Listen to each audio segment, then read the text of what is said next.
Como que a cirurgia bariátrica altera o sistema digestivo e a absorção de nutrientes e minerais? Eu sou o seu cirurgião, esse é o meu canal e no vídeo de hoje nós vamos conversar um pouquinho sobre esse assunto. Para falar sobre como a cirurgia altera o aparelho digestivo e quais são os impactos disso na absorção dos nutrientes e dos principais alimentos, eu trouxe hoje a convidada Mayara, que é a nutricionista, e ela vai dar para a gente algumas informações relacionadas com quais são essas alterações e o que a gente pode fazer. Agradeço o convite, Murilo. É um tema muito importante que nós observamos na prática clínica, então é necessário aí um acompanhamento e orientação pertinentes ao paciente sobre esse tema. Então, antes de começar a falar exatamente quais são os alimentos e como a gente trata essa questão da dificuldade de absorção, da necessidade de suplementação, uma distinção importante que a gente tem que fazer é em relação às técnicas cirúrgicas. Então, tem técnicas que têm impactos diferentes na absorção de certos alimentos. O que eu gosto de explicar para os pacientes é que, independente da técnica, a gente vai ter que acompanhar e suplementar no pós-operatório, seja macronutrientes, sejam micronutrientes, porque a cirurgia bariátrica ela gera uma mudança na absorção de fato. Mas é uma troca que a gente faz entre usar medicações por causa da obesidade para usar suplementos no pós-operatório da cirurgia bariátrica, ou seja, a gente deixa de tomar remédio para uma doença e toma suplementos para uma vida saudável. Então, é uma troca que o custo-benefício é muito positivo. E em relação às duas técnicas, o que eu vejo que é muito importante destacar é que, principalmente entre o sleeve e o bypass, que são as duas técnicas mais utilizadas, nos pacientes que fazem sleeve, a absorção de nutrientes é um pouco menos alterada, porque no fim das contas a gente retira só uma parte do estômago, a grande curvatura e o fundo gástrico, e a gente não faz um desvio intestinal. Sem esse desvio intestinal, a maior parte do alimento acaba passando pelo mesmo trajeto que ele passava antes, e a absorção de muitos alimentos não são tão prejudicadas. Muita coisa acontece já no estômago, na primeira fase da digestão, então tem alguns alimentos que com o sleeve são impactados e a gente vai precisar suplementar.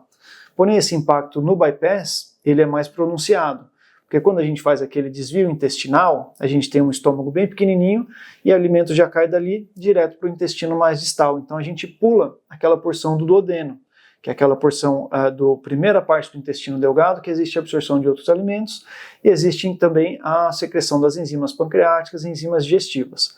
No bypass, elas vão se encontrar com os alimentos um pouquinho mais para frente.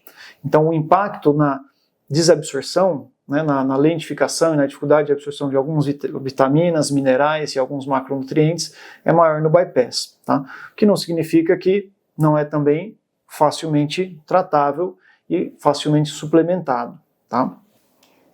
Nesses pós-operatórios, principalmente do bypass, o paciente ele tem a primeira perda de peso, onde ocorre o catabolismo devido à cirurgia, né? Então a gente já precisa fazer uma suplementação específica logo no pós-operatório imediato, né, para evitar uma perda muito grande desses nutrientes, principalmente da parte proteica. Massa muscular é extremamente importante nesses pacientes, nessa cirurgia. A gente não pode ter perda de massa muscular.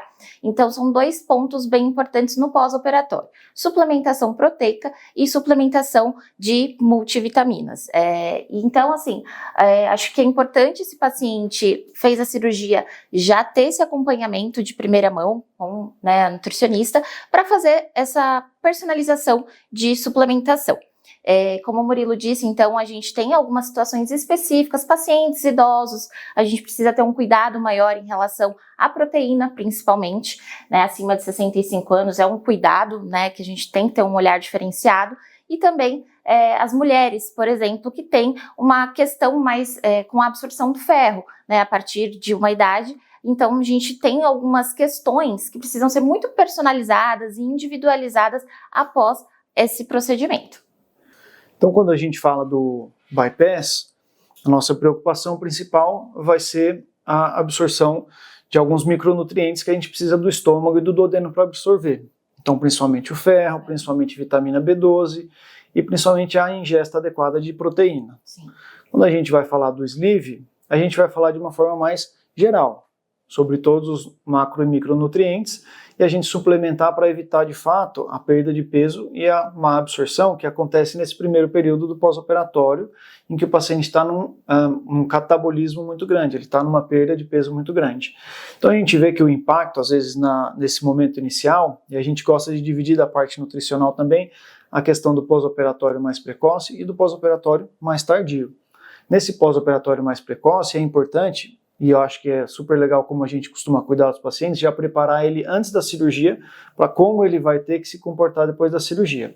Ou seja, o paciente antes de operar ele já sabe o que ele vai ter que tomar de dieta na primeira, segunda, terceira, quarta semana, quanto de aporte proteico ele vai precisar, quais são os suplementos que ele vai utilizar.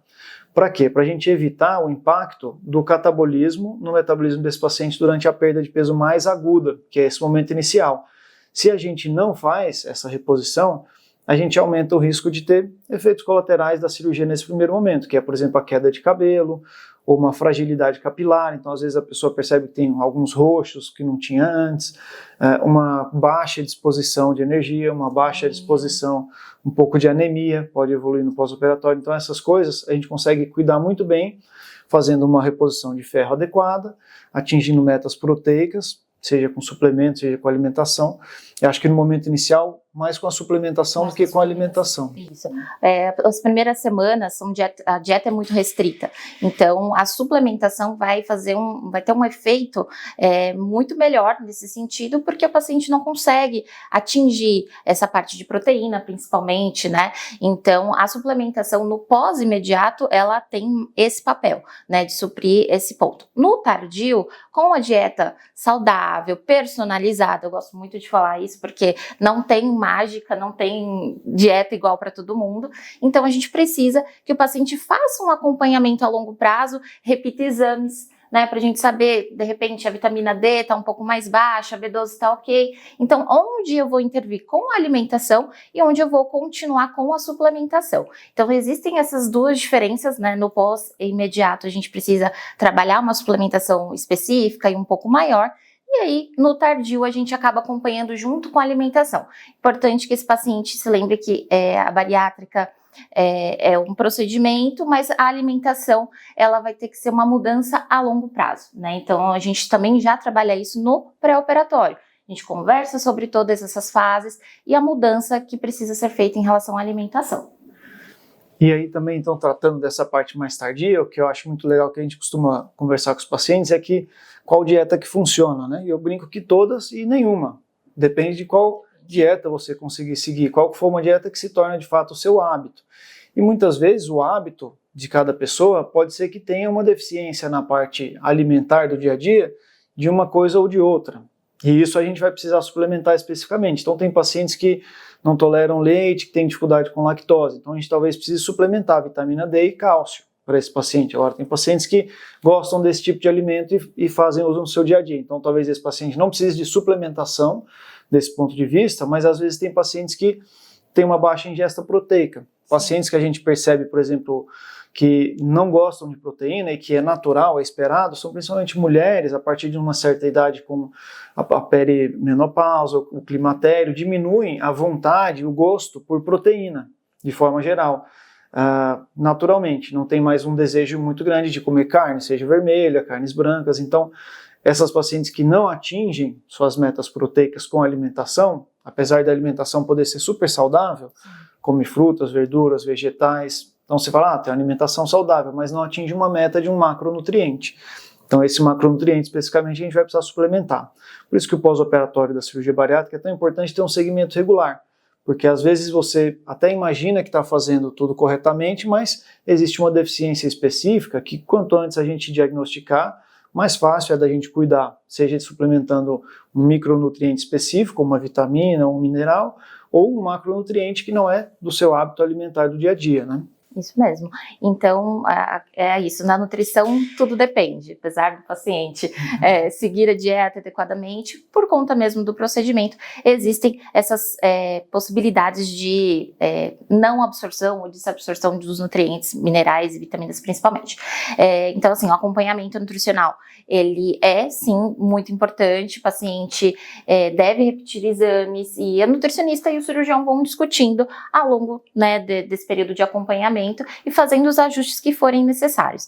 Importante que o paciente tenha um recordatório bem feito para a gente avaliar se o que ele está comendo realmente são os alimentos fonte, que ele pode falar, eu estou comendo o que você prescreveu, mas não necessariamente, né? Às vezes a gente precisa ter um recordatório bem desenhado em relação a isso, e aí fazer esse ajuste de suplementação. As principais vitaminas que a gente fica olhando a longo prazo, vamos dizer assim, cálcio, ferro, vitamina B12, vitamina D também é super importante. Então, esses são alguns parâmetros que a gente acompanha mais a longo prazo.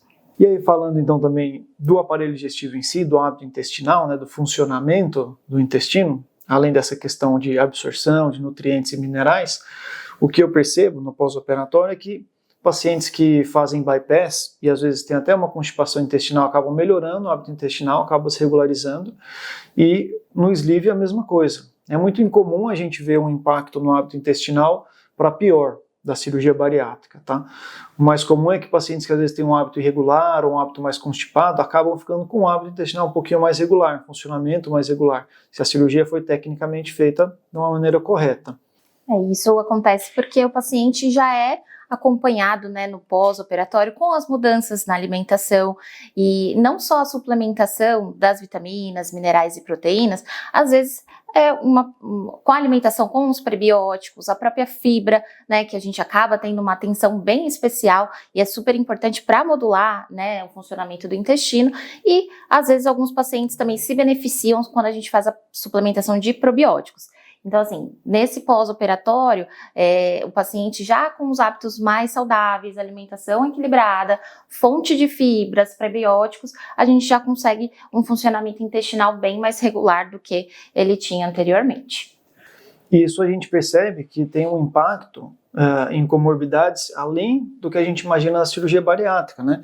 O risco de câncer de intestino, por exemplo, a gente já sabe que no pós-operatório de uma cirurgia bariátrica cai bastante.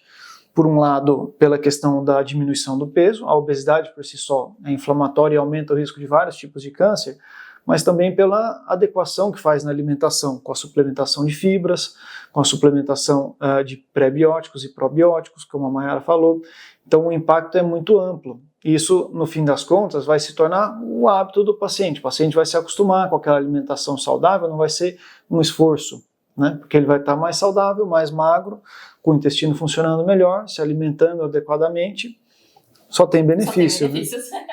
É o que eu ia falar. Então, realmente, essa adequação da dieta pós-cirúrgica é benéfica e o paciente precisa entender que é uma mudança de hábito, né? E que se for seguida, realmente só tem benefícios, não tem nada. É isso. E esse foi o nosso vídeo de hoje, falando sobre a saúde intestinal no pós-operatório e quais são os impactos em relação à absorção de nutrientes, absorção de vitaminas e minerais e o impacto no hábito intestinal, no funcionamento do intestino.